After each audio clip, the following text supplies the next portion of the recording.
Y'all want to know what's wild to me? Do y'all want to know what's wild to me?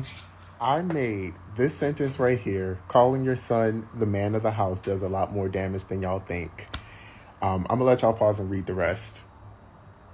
But I made this one statement, and my comments, my quote retweets, my like everything has been in shambles. Somebody said that I should be sued, or the board that licensed me should be sued because I said this. Not only is it emotional incest or covert incest, whatever y'all want to call it, somebody got offended by that too, but it is adultification of children.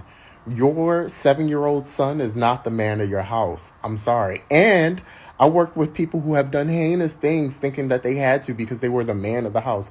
Children don't have the capacity to think through these things, y'all. Stop forcing your children to grow up too early. And I said what I said, but this response is wow. What is going on, beautiful people? Welcome to another episode of A Narcissist Explains. I am self-aware, diagnosed narcissist Lee Hammett, and I use my platform on social media to raise awareness for NPD, get more people into therapy, and validate the victims and survivors of this disorder as well. This series is dedicated to just taking my TikToks and YouTube shorts and making it longer.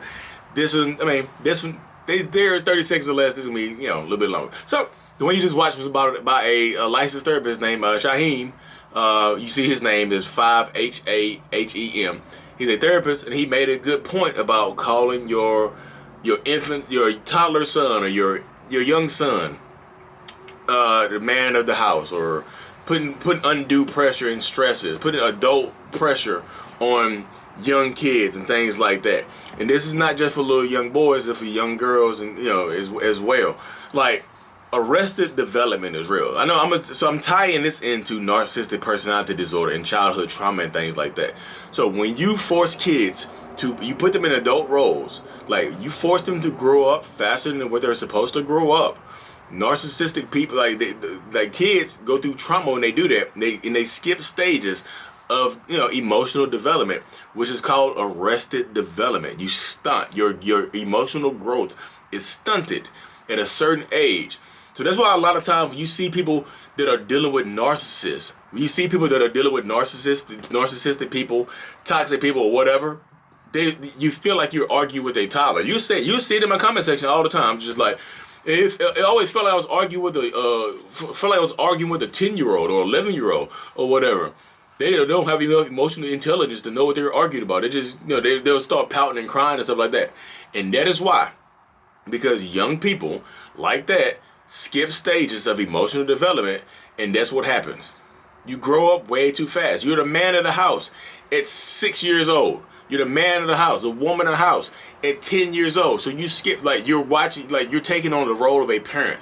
So you're 10, 11, 12 years old watching your younger brothers and sisters, which is what a lot of us had to do. I had to do it. You know what I mean? But also experiencing some mental trauma and stuff like that when I was 7 or 8 years old. So I'm skipping plenty of stages of emotional development. So my level of emotional intelligence, although it's gotten better as I've gotten older because I've been in therapy and I've been doing a lot of personal development and things like that. Along with therapy, you get a lot of narcissistic people that are stuck at 9 years old. Their body and their actual intelligence, they're like intelligence. They might be college educated, they might be doctorate level people, but they have the emotional intelligence of a 9-year-old or a 10-year-old. Because sometimes you get stuck at the age of the trauma that happened to you. So I'm harping on this because I talked to my therapist about this. My therapist said I experienced that. I said, why can't I was like, I don't understand other people's emotions. Sometimes I don't care about other people's emotions. Most of the time. I have limited emotional capacity, like most narcissistic people do. But a lot of times I find myself not caring or not understanding their emotions. I'm like, why do they feel this way about certain things? And I don't feel that way. I just feel like they're too emotional about stuff like this that they shouldn't be. I feel like they care too much about things that they shouldn't care about. Why are they crying over stuff that don't affect them? Why are they crying over people that died in a tornado or a tsunami across the world that they don't know? Why are they crying?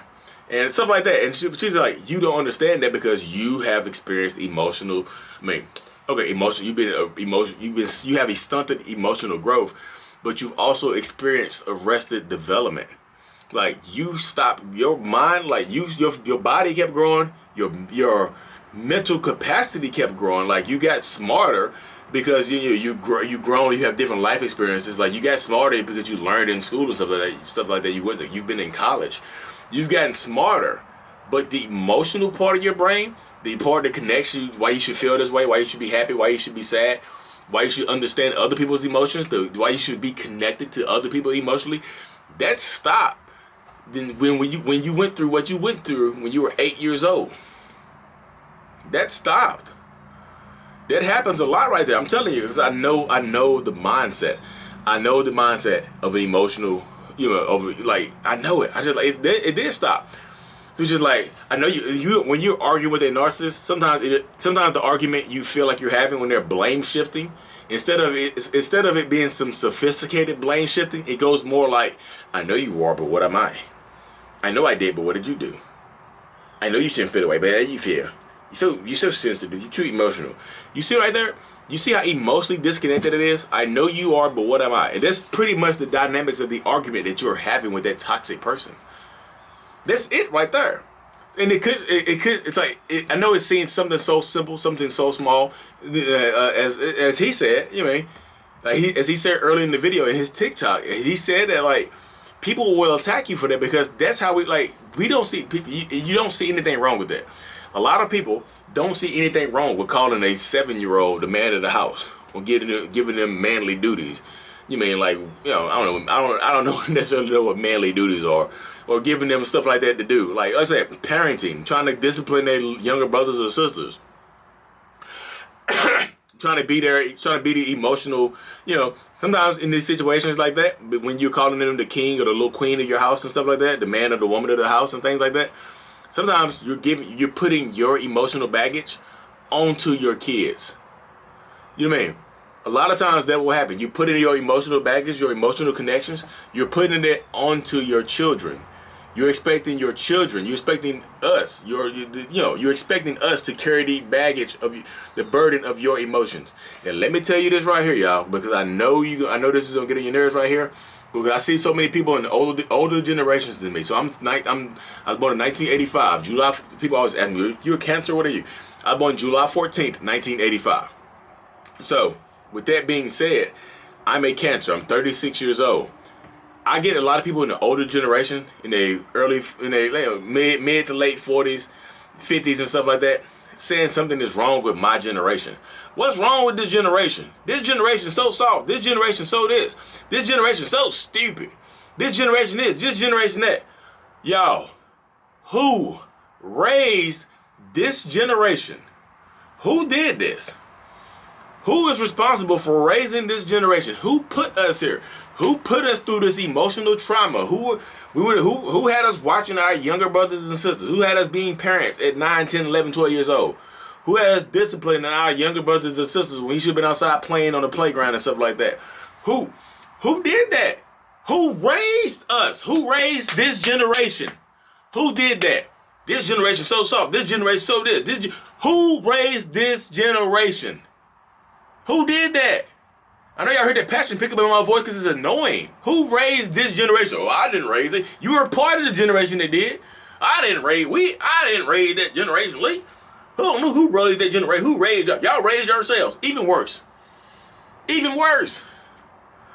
I'm trying to pass the blame to this generation without stepping up onto it and realizing that you were part of the reason. It's maybe not you personally, but you were part of the people that did that. You know what I mean? You're part of the reason it happened that way. You know what I mean? You understand that? Sometimes that's how it goes right there. We got to realize that this is how it goes sometimes. This is the mindset of an emotional person. This is the mindset, the emotional baggage that comes along with this. You know what I mean? It does happen. Like, who raised this generation? Who did it? We need to know. Who raised this generation, which I'm part of emotionally stunted adults? Who did that?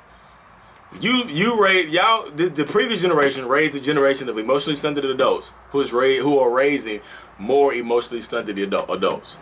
It's passing it on. That's what the generational trauma comes from. The generational churches. The generational churches come from. Let the church say amen. You mean the generational curses come from? Who raised us? Y'all blaming. Take some. You gotta eat some of that. Take some credit. Y'all blaming. You gotta take some credit. You gotta take some credit here, bucko. Anyways, y'all, be safe. Let's take care of our kids. Let our kids be kids. Let the adults be adults. Be safe. Take care of yourself. Mental illness is out. Peace.